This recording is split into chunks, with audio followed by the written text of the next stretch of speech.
But there's probably two that I think are worth mentioning. The first one is the net debt reconciliation. And so this is a new disclosure requirement that is effective now.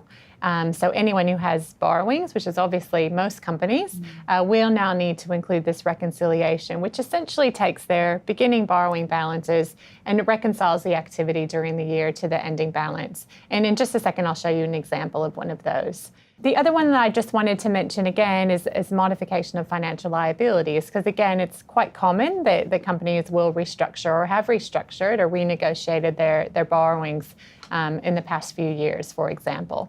And in the past, for accounting purposes, when you restructure your borrowings with a lender, the difference between your current accounting value and your new accounting value is generally recognized over the extended debt term.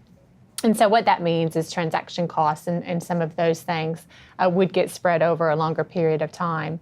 Now, what this amendment says is that actually that difference needs to be expensed or recognized in profit or loss when it actually happens.